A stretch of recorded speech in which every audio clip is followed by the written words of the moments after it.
Então, uma boa noite a todos. Oficialmente gravando agora nosso 7º encontro de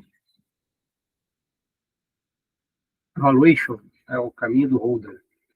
Então, hoje a gente vai tratar do fluxo de caixa. E vou compartilhar a tela agora.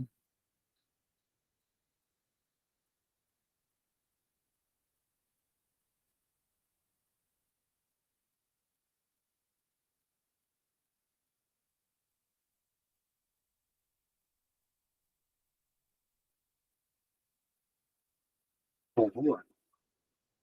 Então, agradecer mais uma vez a presença de todos presentes. E ter uma estimativa do fluxo de caixa. Então, é a nossa 7ª aula, passamos da metade.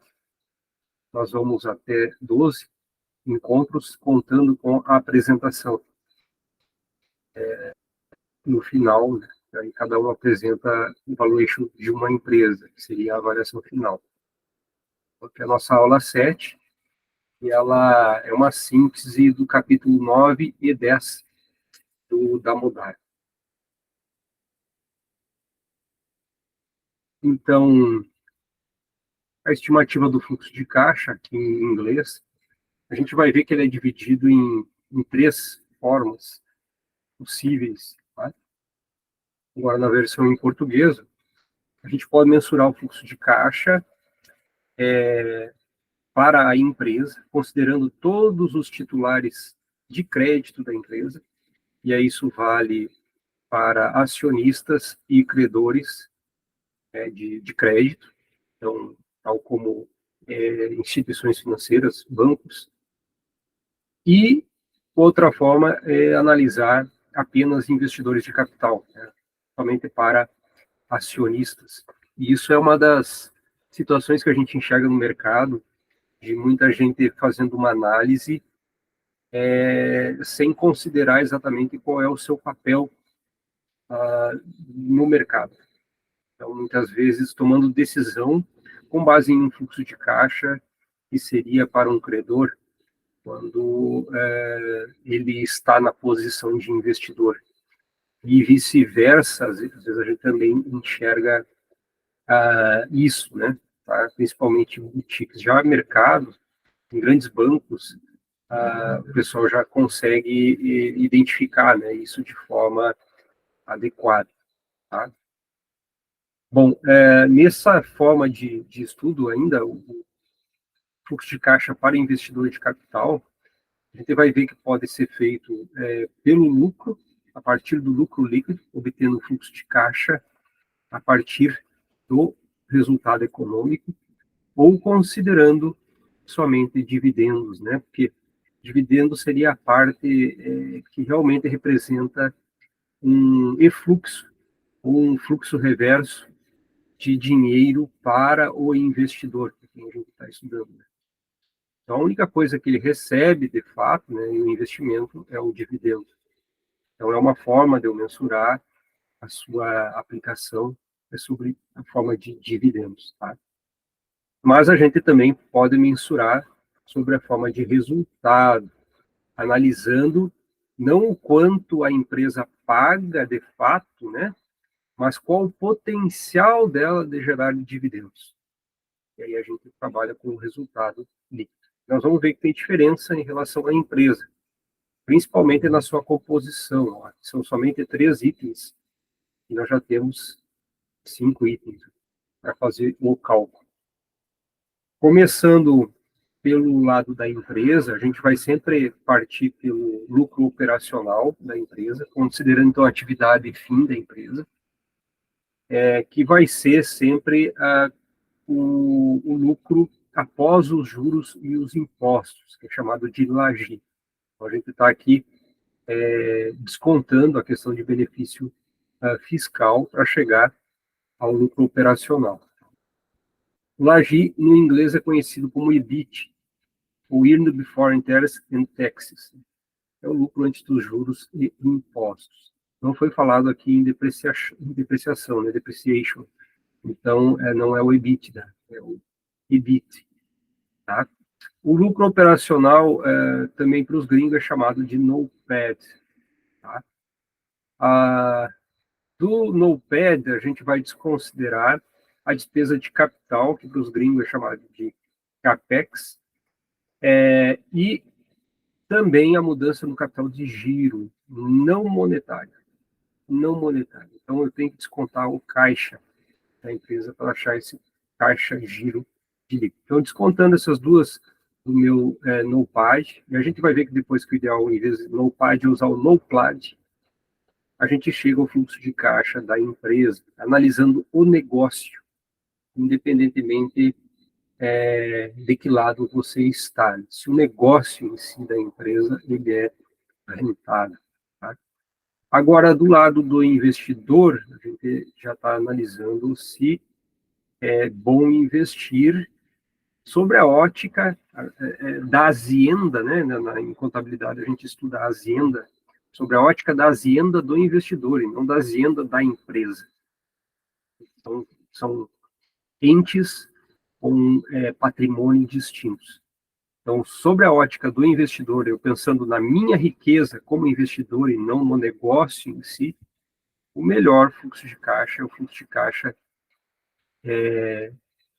free cash flow to equity, né, ou do acionista, em que a gente vai usar, então, daí o resultado líquido, menos a despesa de capital, que é o CAPEX, que a gente vai ver, descontada da depreciação, a mudança de capital de giro, mas nós vamos acrescentar esses dois itens aqui, que é o principal pago ou novas emissões de dívidas e dividendos preferenciais. Tá?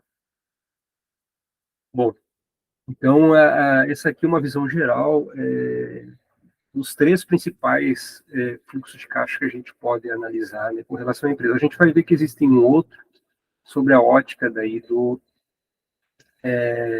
credor. Tá? Então, que nem tem um fluxo de caixa do investidor de capital, vai ter um fluxo de caixa do credor para equilibrar essa balança, né, entre aplicação e origem. Bom, então os ingredientes do fluxo de caixa, né, a gente começa pelo lucro, então, da empresa, os ingredientes básicos, e devemos observar os fluxos de caixa para o patrimônio líquido, observando os lucros após as despesas com juros, observar se os fluxos de caixa da empresa, observe os fluxos de caixa também após o imposto, né? Então aqui tem uma diferença que eu não destaquei, vamos destacar agora. Que no caso da empresa, é o lucro, é o NOPAD, que eu havia falado, né? No caso do fluxo de caixa do acionista, é o lucro líquido, o ponto de partida. Então, essa é outra distinção na minha relação do fluxo de caixa, na construção dos fluxos. Considere quanto a empresa investiu para criar o crescimento. Então, eu também tenho que considerar se a empresa realiza despesas de capital, né? E se não forem contabilizados como, eu tenho que categorizar como despesa de capital. E essa é um dos pontos mais falhos que a gente enxerga em análise de investimentos. Né? O pessoal não tratar adequadamente os gastos com investimento na construção do fluxo de caixa. Tá? E considerar, ó, na medida também que ocorre depreciação desses investimentos em fluxo de caixa.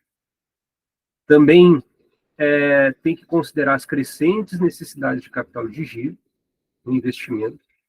Então, eu observar variação do capital de giro líquido futuro, então eu tenho uma expectativa de variação de capital de giro, e analisar os fluxos de caixa para o patrimônio, considerando as emissões de dívida também, novas dívidas e também quitação de dívidas.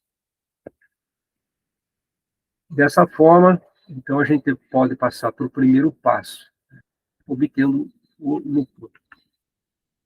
Quais são os lucros ou ganhos certos a ser considerado? Tá? Bem, a gente pode partir de dados históricos da empresa, analisando a história de lucros dela, E também analisando comparáveis, empresas comparáveis. Qual é o lucro das demais empresas? Fazendo o que a gente chama de normalização dos lucros, né? Ou uma ponderação. A gente pode chamar de 100%, ou na base 1, em base 1, quanto representa, né? O lucro da empresa comparado com os lucros de outras empresas. Tá? Assim a gente consegue medir os ganhos. E eu preciso atualizar os ganhos finais e também observar números não oficiais e que a empresa às vezes está sujeita. Tá? Bom, além de eu obter o ganho histórico e comparar o lucro com outras empresas, normalizando, eu tenho que analisar quanto ela tem de arrendamento, que a gente viu na aula passada. Hoje a gente vai ver alguns exemplos matemáticos novamente. Como é que eu converto uma dívida e como é que eu ajusto o lucro com base em um arrendamento. E também despesas, principalmente lá fora, aqui no Brasil não é muito comum, né? Não são todas as empresas que investem em pesquisa e desenvolvimento. E isso acaba alterando substancialmente o valor da empresa, se eu desconsiderar, o que é um outro erro também bastante comum. E aí uma empresa ah, que está cara pode parecer atraente, ela pode parecer descontada, quando na verdade não é. Tá? Então eu preciso limpar os itens, né, operacionais de despesas financeiras também, despesas de capital e despesas não recorrentes. Vamos lá. Então, começando pela o ajuste do arrendamento operacional, né? Então, todo arrendamento operacional ele deve ser tratado como um ativo. Na contabilidade, ele é tratado como uma despesa operacional, né? Para o cálculo da receita operacional. Quando, na realidade, como eu acabei de falar, né, eu deveria transformar isso em um ativo, tá? Fazendo um ajuste. Então, o valor da dívida de arrendamento como sendo o valor presente dos compromissos de arrendamento operacionais ao custo da dívida, sempre antes do imposto, para começar, e converter esses arrendamentos em um ativo, contrabalanceando exatamente o mesmo valor, trazendo a valor presente. Como é que eu vou fazer isso? Né? Eu vou ter o meu lucro ajustado, vai ser o resultado dessa conta, é o meu lucro operacional, meu NOPAD, normal, como a gente determina lá do demonstrativo de resultado, a partir do demonstrativo de resultado, mais as despesas de arrendamento operacional, tá? Menos a depreciação do ativo arrendado. Então, eu vou tratar a despesa como se fosse um bem da empresa, para ter esse lucro ajustado. Então, isso aqui o lucro ajustado é diferente do lucro operacional.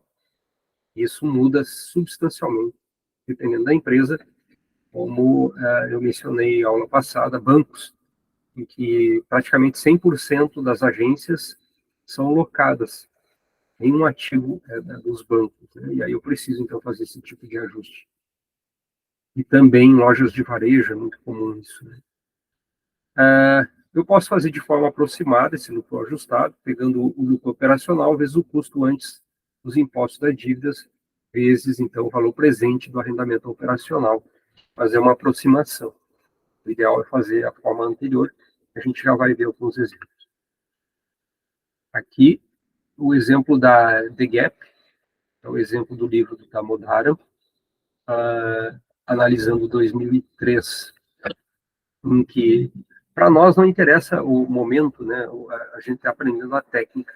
Talvez para o trabalho final de vocês, achar um ponto de compra, né? Ou fazer uma análise se a empresa está descontada ou tá super precificada, né? Então, no caso dessa empresa, a gente olhando o balanço patrimonial dela, em 2013 ela tinha 1,97 bi em dívida convencional. Tá? E essa dívida a um custo, antes do imposto, de 6%. E ela fazia pagamentos de arrendamento de 978 milhões no mesmo ano. Então, isso aqui estava lá no DRE. Isso aqui estava no DRE. Isso aqui estava lá no balanço patrimonial, do lado das obrigações. Tá? Na data zero. Bom, aí nós precisamos conhecer a empresa, obter informações da empresa, né, de projeções de compromissos, como conhecendo os contratos que ela tem assinado, de prazo de contrato. Então, ela tem contratos assinados de arrendamento com compromissos desta ordem para os próximos 7 anos. Tá? Considerando o custo da dívida de 6%, que é o custo que ela tem captado recurso, eu vou trazer essas despesas operacionais de arrendamento, que é um aluguel, para valor presente. E vou calcular para os 7 anos. Tá? Então, dessa forma, eu tenho uma dívida dos arrendamentos. Já ativei, né? Funcionou agora.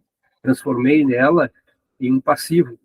É uma obrigação, porque eu tenho um contrato, um vencimento de 4 bilhões, maior do que a dívida dela declarada no balanço patrimonial. Tá? Então, isso acaba alterando substancialmente a avaliação da empresa. Então, a dívida pendente da BGAP, que é o nome da empresa, é 1,9 do balanço patrimonial, e mais esses 4,397, e obtidos agora com o nosso trabalho de avaliadores, de analistas, né, de investimento, chegando a uma dívida de 6,3 bilhões já contratadas, mas que não aparecem nas demonstrações financeiras. Logo, o lucro operacional ajustado, né, ele vai ser, então, o resultado operacional declarado lá do DRE, mais esses arrendamentos operacionais deste ano, e menos ainda a depreciação em N períodos, que eu também tenho que considerar a depreciação desses arrendamentos. Tá? Então, matematicamente, vai ser o meu lucro operacional, mais a minha dívida, menos esse valor que eu tenho dividido por 7, né, em 7 anos que eu vou ter que pagar. Então, todo ano eu vou ter que entregar 1/7 de 4,397 milhões, né, ou 4 bi. Isso dá 1,362 milhões de lucro operacional ajustado. Da forma aproximada, eu só vou pegar o montante e multiplicar pela taxa, né, que eu estou pagando de empréstimos. Dá um valor próximo, mas ainda são 100 milhões de dólares. 100 milhões de dólares é muita grana, né? Pelo menos para mim. Não sei para os senhores, né? Então, eu aconselho usar a forma normal de cálculo. Olha como isso faz diferença. Esse quadro é para mostrar como muda muito a avaliação. É o mesmo quadro anterior, só que aqui em português, e com algumas adaptações que eu fiz para facilitar a visualização. No cálculo, considerando somente os demonstrativos financeiros, o LAGI da empresa, o meu LAGI e arrendamentos, eu chego, menos os arrendamentos operacionais, eu chego a um LAGI de 1 bilhão, tá? 1.000 milhões, né? Se eu aplicar a forma que a gente viu, né, partindo do LAGI e arrendamentos, então isso aqui é um dado lá do DRE, esse primeiro valor, e menos a depreciação dos arrendamentos, isso aqui é o dado que a gente calculou como analistas de investimentos. O nosso lucro LAGI, ó, ele mudou, ele saltou em 300 milhões de dólares. O LAGI pelo ajuste considerando, né, o arrendamento. Tá? Então, a despesa de juro ela aumentará para refletir a conversão de arrendamentos operacionais em dívida. E o lucro líquido aí não deve mudar, mas muda o lucro operacional. No balanço patrimonial, olha como faz diferença isso, tá? Olhando a dívida que ela tem de ativo, e a dívida dela deu 970, né? É o que ela tinha declarado de dívida, isso aqui é o PL dela. Agora, eu ativando os aluguéis que ela tem, os arrendamentos operacionais, transformando isso num ativo e num passivo, olha como altera o passivo em relação ao PL. Ele fica muito maior, ele fica o dobro do PL. Aqui ele era metade quase. Aí isso muda a relação de débito para equity. Se mudou a relação de débito para equity, vai mudar o meu WACC. Tá aqui, ó. O meu WACC ficou mais barato. E o meu ROC, que é o meu retorno do capital, né? O retorno on capital. Ele de 12, ele cai para 9.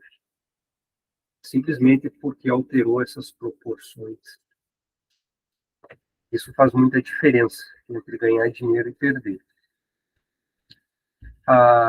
Além dos arrendamentos, tem, como eu falei antes, pesquisa e desenvolvimento, tá? Principalmente nos Estados Unidos, em países não só nos Estados Unidos, países de primeiro mundo, as empresas elas investem maciçamente em investimento em tecnologia, né?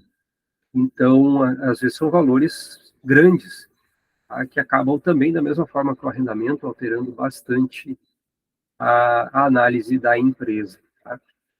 Então, para isso, eu devo fazer alguns ajustes, ó, como especificar a vida amortizável da pesquisa e desenvolvimento, tal como 2 ou 10 anos, recolher as despesas passadas enquanto durar a vida amortizável e resumir o PID não amortizado durante o período. Tá? Então, dessa forma, nós vamos olhar para o passado, 5 anos, e vamos ativar esses gastos com pesquisa, e lá nas demonstrações financeiras aparece como despesa, tá? Trazendo do ano 5, tá?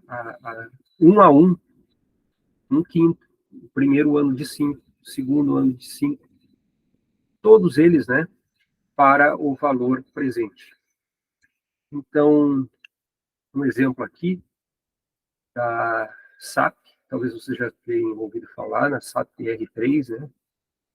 SAP R3, R3 é o nome da empresa, e SAP, mas ela se popularizou como SAP. Ela é alemã, e SAP em alemão significa LTW, limitada. A R3 SAP. No ano corrente, ela teve uma despesa de pesquisa e desenvolvimento de 1 bi, e um ano atrás, 993, 2 anos atrás, 909, isso aqui são valores reais, né, que ela teve de gastos. Tá? Então, até ela chegar nessa proporção toda de valores, né, não são amortizados de forma linear, que está sendo colocado, existem outras formas de amortização, como acelerada, que por simplicidade tá, de forma linear, até chegar a esse montante de pesquisa e desenvolvimento. Tá?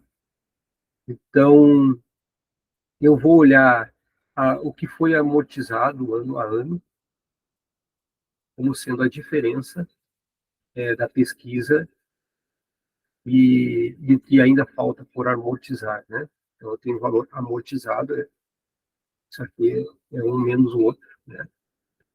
Eu tenho o que foi amortizado ano a ano. E o valor total, vou passar aqui, vai em português, amortizado por ano, o valor total, e a amortização do ano de pesquisa, né? em 2004, tá? Então, dessa forma, a gente percebe que teve um aumento de receita operacional de 117 milhões, muita grana, né? Simplesmente fazendo esse ajuste do que foi amortizado e o que falta amortizar. Tá?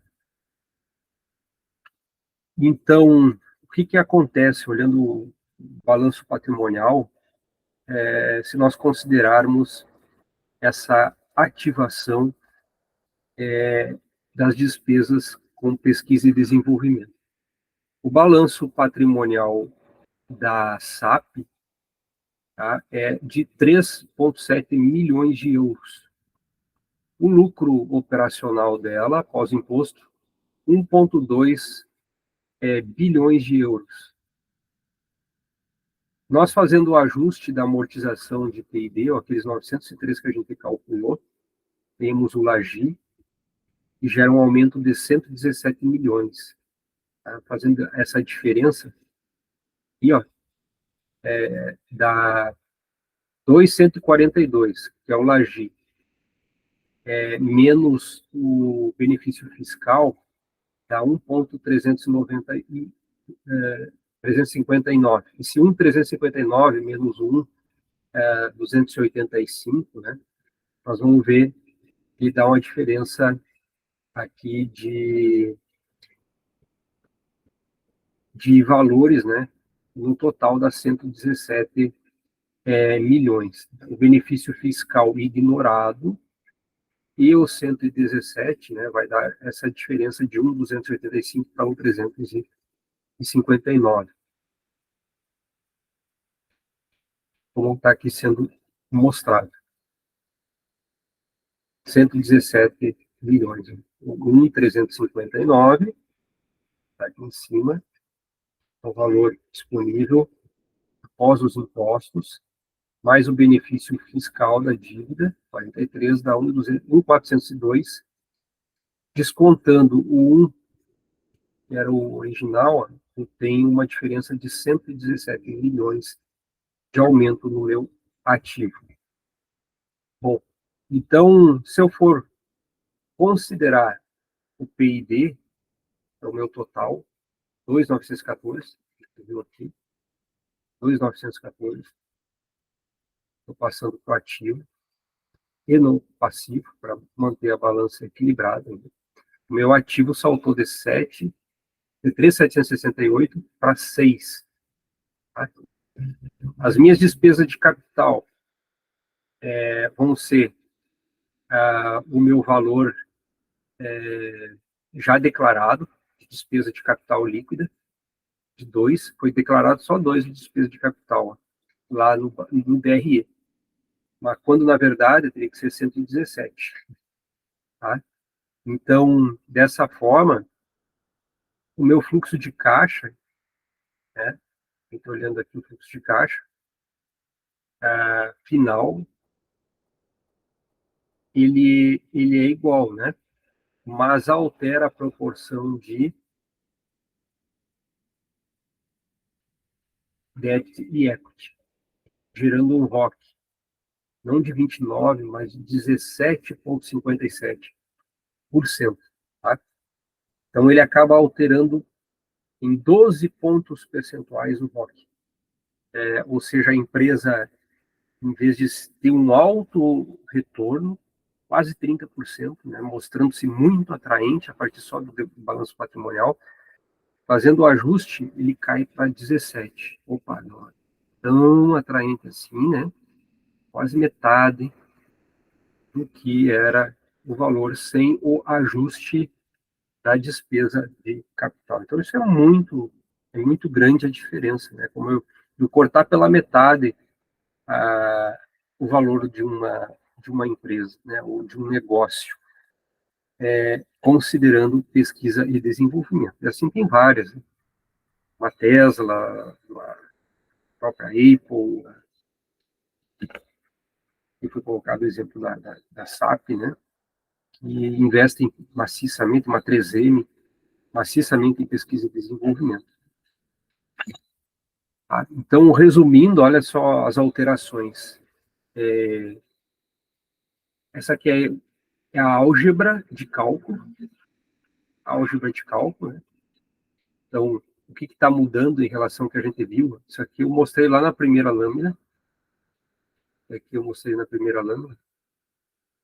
CAPEX menos depreciação, mais variação do capital de giro sobre o NOPAD, é o que a gente chama de reinvestimento em pesquisa e desenvolvimento. E aí nós estamos ajustando, né, pelos gastos em pesquisa e desenvolvimento e a sua amortização. E olha o resultado que dá. O EBIT de 5 salta para 7. O investimento em capital de 25 vai para 33. O ROIC de 14 vai para 18. O reinvestimento, a taxa de reinvestimento de 115 cai, né, a 106. O valor da firma sobe para 95. O valor do equity sobe para 87. E o valor da ação para 77. Né? E caiu o VAC. E o ROC, né, aqui está a forma de cálculo. Nós acrescentamos esse valor aqui, Research Asset, enquanto na forma tradicional ele ia calcular somente o valor de mercado da empresa, né, no PED sobre o Book-to-Value. Então, altera substancialmente todos os indicadores, né, se a gente deixar de fazer. Isso é um erro crasso, é um erro bastante comum de se visualizar. Então, condições que afetam as taxas, vamos considerar o efeito das taxas, dos impostos, né, taxas, impostos. A gente sempre considera, né, os ganhos e fluxo de caixa após o imposto, com base no fluxo de caixa, então, para o patrimônio, a gente começa pelo lucro líquido, já foi falado. Quando você faz o fluxo de caixa livre para a empresa, está computando os fluxos de caixa como se não tivesse dívidas, tá? E é por isso que é chamado de fluxo de caixa não alavancado, né? Então, livre de dívidas. Consequentemente, a gente tem que calcular o imposto que pagaria sobre receitas operacionais, como se fosse uma receita tributável, e no curto prazo, a gente tem que considerar os impostos efetivos, porque são os efetivamente pagos, tá? Portanto, eu tenho que conhecer de fato quanto é que é a carga tributária da empresa, do negócio. E aí cada negócio tem a gente conhece a média. No Brasil, a gente tende a usar 34% de imposto de renda. Mas isso é igual para todos os setores? É igual para todas as empresas? Né? Eu teria que, de fato, conhecer o que efetivamente a empresa paga, porque ela tem isenções, tem benefícios fiscais, né? E isso pode alterar significativamente a nossa análise de investimento. Aqui, exemplo da questão de tratamento dos impostos sobre a forma de fluxo de caixa. Né? Se eu usar o NOPAD, eu estou tratando os impostos sobre o regime de competência. E aí, regime de competência é lucro, não é caixa. Tá? O NOPAD é o EBIT menos o tributo sobre EBIT, aqui está sendo colocado. Né? Então, é o Earnings Before Tax and Taxes, ou lucro antes dos juros e impostos de renda. Né? Aí no Brasil, além do imposto de renda, a gente tem contribuição social. Tá? Seria a soma das duas. O EBITDA, ou Lagida, né, que está sendo apresentado, só para diferenciado do EBIT. E aí eu mencionei agora da diferença do lucro para a caixa. Né? E aí a gente considera o momento do desembolso. E aí, em vez do NOPAD, a gente tem outro conceito. O NOPAD é Net Operation Profit After Tax. NOPAD, Net Operating Profit After Tax. E o NOPLAT tem um L aqui no meio, mas muda todo o significado. Net Operating Profit Less Adjusted Taxes. Então, eu tenho a parte do EBITDA e do tributo sobre EBITDA, que é o mesmo NOPAT, mas eu faço o ajuste da variação dos impostos diferidos. Tá? E assim eu tenho os impostos efetivamente pagos, né? Porque eu posso ter isenções, né? Ou diferimentos, pagar daqui 5 anos, 10 anos, e, e aí isso altera o cálculo do fluxo de caixa. Tá? Imposto diferido, como é que a gente acha? É o imposto a recolher, que é declarado no balanço patrimonial, do lado do passivo, menos o imposto a recuperar, ó, que é declarado também no balanço patrimonial, do lado do ativo. Tá? Então, a gente precisa, para chegar a um caixa mais verdadeiro, né, considerar os descompassos ou as diferenças entre resultado econômico e resultado financeiro. Né? E o fluxo de caixa ele é um resultado financeiro. Terceiro passo, então a gente passou pelo 1, pelo passo 2, agora vamos para o passo 3. Tá? Então, são detalhes, mas que alteram bastante a avaliação da empresa. Né? Nesse passo 3, a gente tem que analisar o reinvestimento no longo prazo da empresa. Tá? Despesa de capital líquido ajustada, tá? Despesa de capital líquido, a minha caneta sumiu de novo, apareceu aí. E ainda acontece, ó, eu fazer outros ajustes em função de aquisições de outras empresas, tá? O crescimento inorgânico da empresa. Tá? Porque o que acontece? Às vezes a gente está avaliando a empresa e aí ela adquiriu outra empresa, ela dobrou de tamanho. E aí você olha, isso altera todos os indicadores financeiros dela, inclusive o fluxo de caixa descontado. Tá? Aí o ideal é a gente tratar as aquisições no longo prazo como uma forma média, né? Então, ao longo do tempo.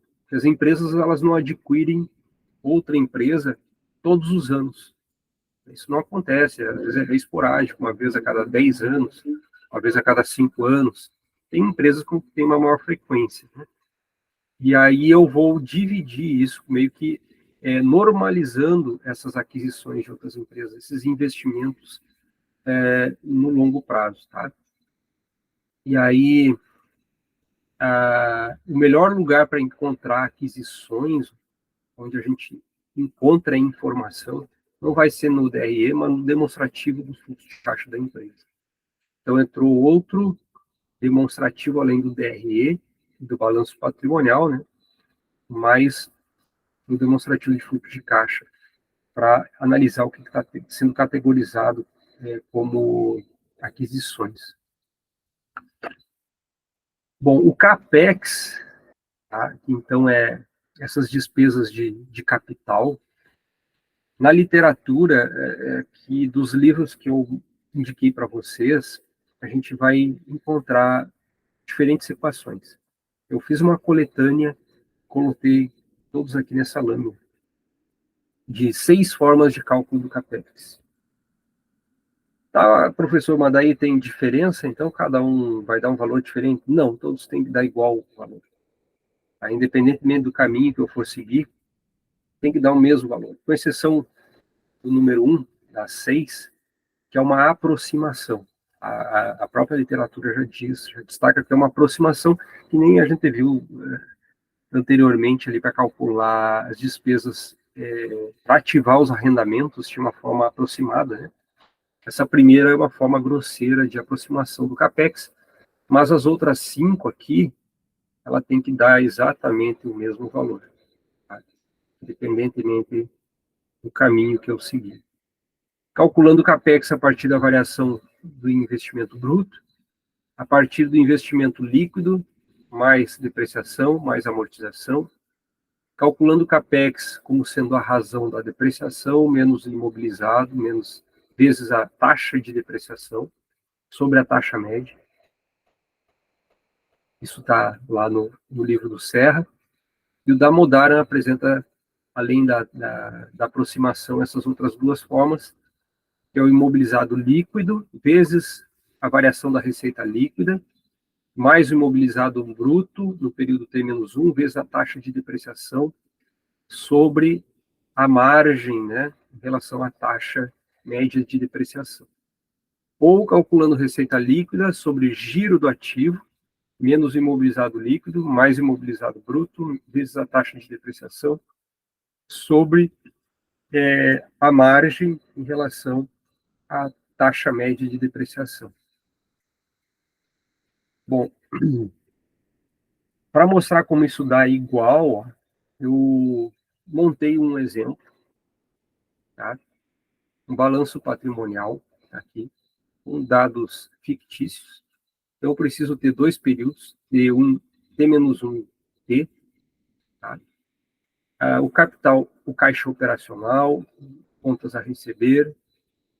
Perceba que está identificado que é caixa operacional, né? Porque existem caixas, excedentes de caixas que não são operacionais nas empresas, muitas, né?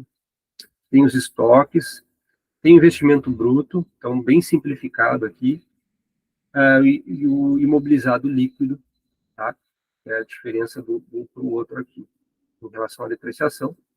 E do outro lado eu tenho que é passível exigível e PL. Bom, aí tem as 6 equações. Primeiro, a variação do ativo menos a variação do passivo. Está identificado cada um dos valores. Ó.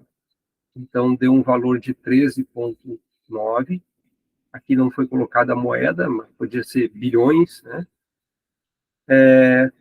Pela segunda equação dá 18. Pela terceira equação dá 18. Pela quarta equação dá 18. Pela quinta equação dá 18. Dá 18. Então, dá exatamente o mesmo valor, usando os 5 caminhos, né, que a gente encontra na literatura.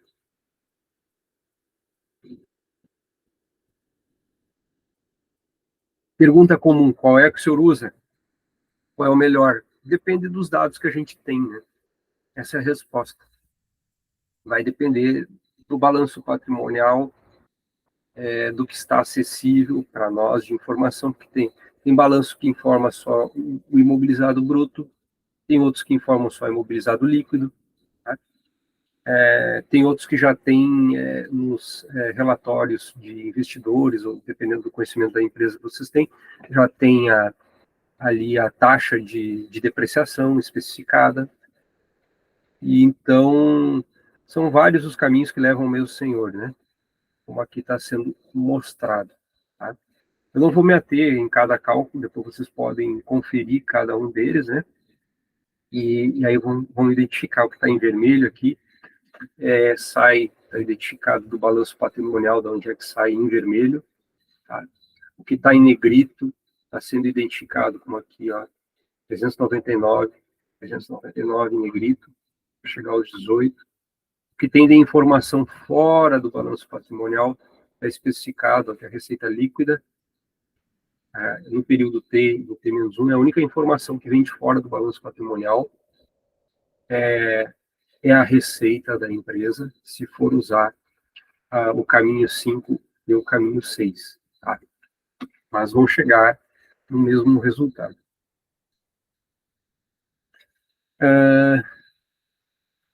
Ativos de curto prazo, né? Então, em termos contábeis, o capital de giro, eu já saí especificando o CAPEX, agora o capital de giro, é a diferença entre o ativo circulante, né, e o passivo circulante. O estoque, o caixa, contas a receber, contas a pagar, dívidas de curto prazo e dívidas a vencer. Tá? E uma definição mais clara de capital de giro é uma perspectiva de fluxo de caixa, né, é a diferença entre o ativo circulante não caixa e o passivo circulante não dívida. Tá? É o nosso contas a pagar. Então, não é dívida. E olha só, então já começa a complicar, né? Que não é dívida. Passivo circulante que não é dívida a pagar. Então, qualquer investimento nessa medida de capital de giro compromete o caixa. Portanto, quaisquer aumentos ou diminuição do capital de giro vão alterar o caixa. Então, a dívida, se eu considerar, ó, eu já estou alterando a minha avaliação bastante. Né? Isso é bem comum também de acontecer. Porque a opção por dívida ou não é uma opção dos gestores da empresa, né? De usar capital próprio, capital de terceiro, aumentando a dívida. Eu não estou medindo a operação da empresa, a atividade fim dela. Tá? Eu posso ter, às vezes, uma empresa que ela é rentável, mas ela está muito mal administrada e aí ela tem fontes de recursos muito onerosas, né, que acabam gerando prejuízo em vez de lucro quando ela é rentável. A atividade ela é rentável. Então depende como a gente desenha a empresa, né, ou a habilidade da gestão. Aqui um exemplo de cálculo, então, do investimento em capital de giro, da mesma forma que eu mostrei lá como calculo o CAPEX, aqui para a variação do capital de giro. Né? Então, eu tenho que ter 2 anos, um ano para trás e o ano real. Eu tenho que dividir o meu caixa, né? Então, no balanço patrimonial, você vai achar caixa disponibilidades, e aí esse caixa a gente tem que dividir em o que é operacional e o que é financeiro. O que eu preciso, de fato, para ser operacional da empresa. Né? Aí eu tenho contas a receber, estoques, eu tenho capital de giro do ativo, né? E o meu contas a pagar. Então, eu tenho meu capital de giro de passivo, contas a pagar, salários a pagar, imposto de renda. Então, é só o operacional, não está o financeiro aqui, tá? Não está o financeiro. Eu tenho de empréstimos, de financiamento, não entra nessa equação, porque não mede a atividade da empresa, né? Mas sim a habilidade dos gestores. Então, o meu capital de giro líquido, né, eu vou calcular como sendo a diferença de um para o outro. Esses 175 menos 89 dá 85. 192 menos 96 dá 95. E aí a diferença de um para o outro dá 9,90. E isso aqui é o que entra no meu fluxo de caixa, considerando, né, a variação do capital de giro da empresa. O work capital, é o capital de trabalho da empresa, ela funcionar no curto prazo. Além da variação do capital de giro, a gente tem que considerar novas captações de recursos, como aqui novas dívidas, então a variação de empréstimos de curto prazo, empréstimo de longo prazo, menos excesso de caixa. Mas eu acabei de separar o que é operacional do que é financeiro, e agora eu estou colocando de volta. Por que isso? Porque a gente tem o fluxo de caixa da empresa, do negócio, e tem o fluxo de caixa dos acionistas. Então, no fluxo de caixa dos acionistas, a gente usa as novas dívidas e também o excesso de caixa, né, para o cálculo, né, como a gente determina, sendo o caixa financeiro. Ou eu posso calcular novas dívidas como passivo sobre passivo mais PL, né, multiplicado pela diferença entre o CAPEX menos a depreciação mais a variação do capital de giro. Eu também chego ao mesmo resultado. Tá? Então, essa álgebra aqui que é apresentada, né, para novas dívidas, ela também é obtida a partir dessa derivação aqui mostrada, né, sobre a forma de planilha, quanto a gente tem de novas dívidas. Bom, quarto passo, tá? Como é que eu faço para sair do fluxo de caixa da firma para o fluxo de caixa da empresa?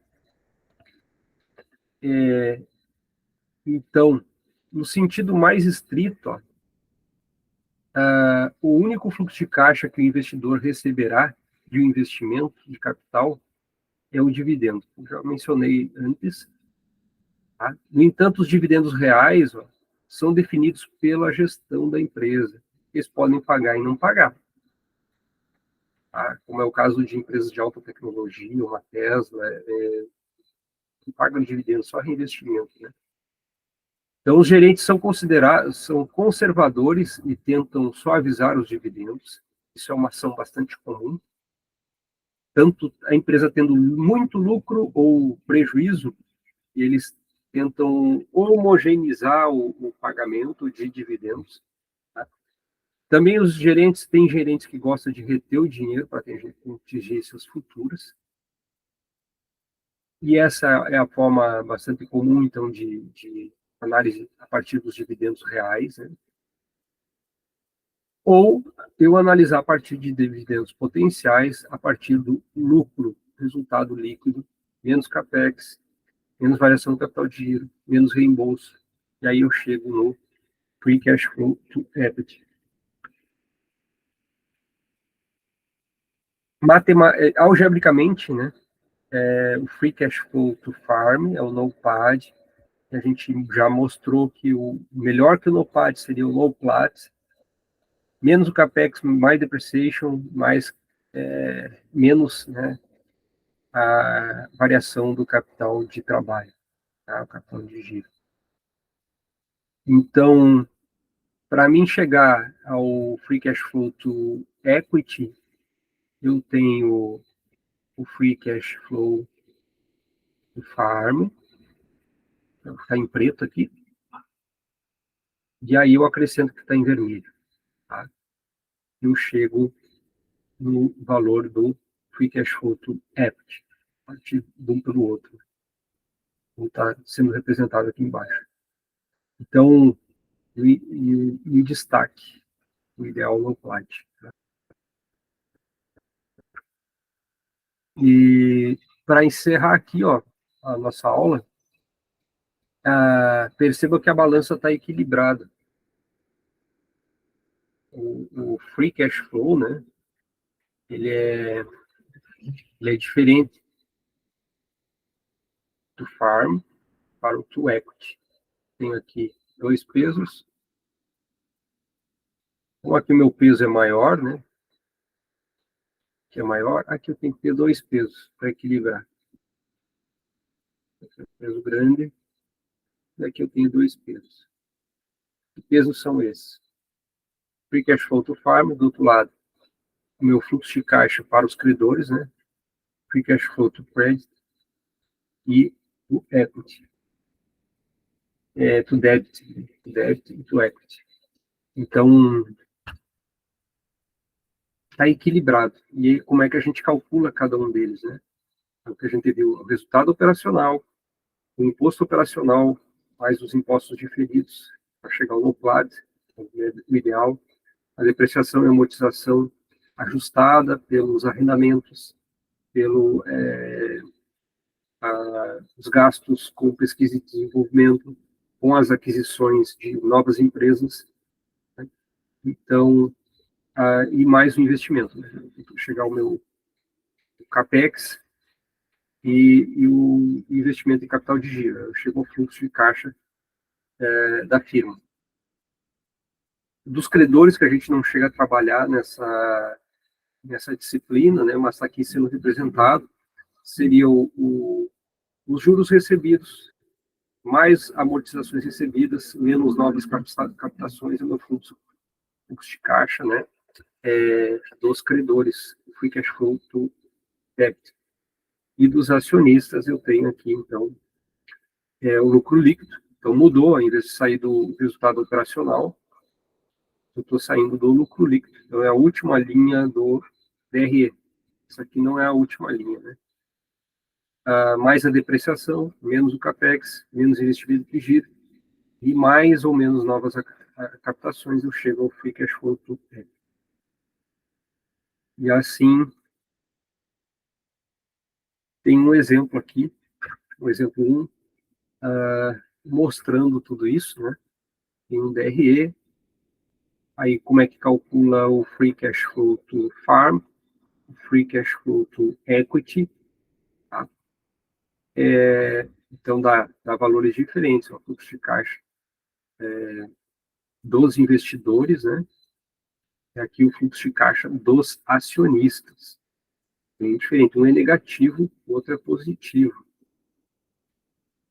Então pode ser o negócio é ruim, mas para os acionistas é muito bom, está ganhando dinheiro. E aqui, da onde saem os dados, tem o DRE, o balanço patrimonial. Depois vocês deem uma olhada, tá? No negrito, né, da onde é que sai cada um dos valores, o valor do CAPEX. Então, aqui está sendo considerado os 18,40, é o mesmo dos dados do exemplo anterior que eu usei para mostrar que o CAPEX tem vários caminhos que levam ao mesmo senhor, né? A variação do capital de giro, como é que é calculado, também tudo em negrito, ou em vermelho, para mostrar, né, de onde é que sai aqui para você, 95, 175. As novas captações, também em negrito, em vermelho, mostrando de onde é que eles saem, né, os valores. Teve empréstimos, então isso representa novas captações, e assim eu consigo calcular meus fluxos de caixa. Tá? Um exemplo 2, aí em vez de usar as planilhas, como é que a gente chega algebricamente pela equação que foi passada, né? Novas dívidas, a proporção de passivo em relação ao meu ativo total, eu tenho de capex, depreciação e variação do giro líquido, chegando ao montante de novas dívidas. E essa era a aula de hoje.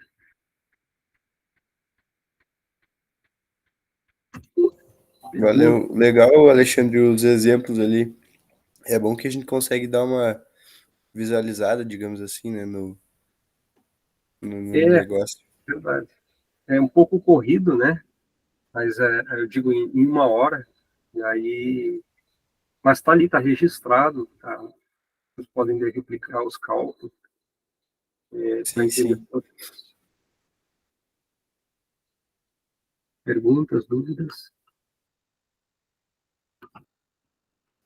Aqui tá tranquilo. Eu disse aqueles exemplos ali, né? Eu fiz tentando enriquecer, que vocês vão achar em cada livro uma forma de cálculo diferente, um momento diferente. E aí o bom é que ali que você vê que todos os valores eles convergem. Sim, sim. O contador gosta muito disso, né? De não, o sentido da dúvida, né? O ceticismo.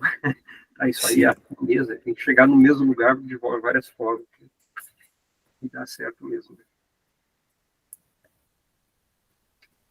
Feito, gente. Então tá bom. Isso aí, professor. Valeu, professor. Boa noite, professor. Até mais. Boa noite. Descanso a todos. Boa noite. Valeu aí, gurizada. Boa noite. Boa noite, valeu.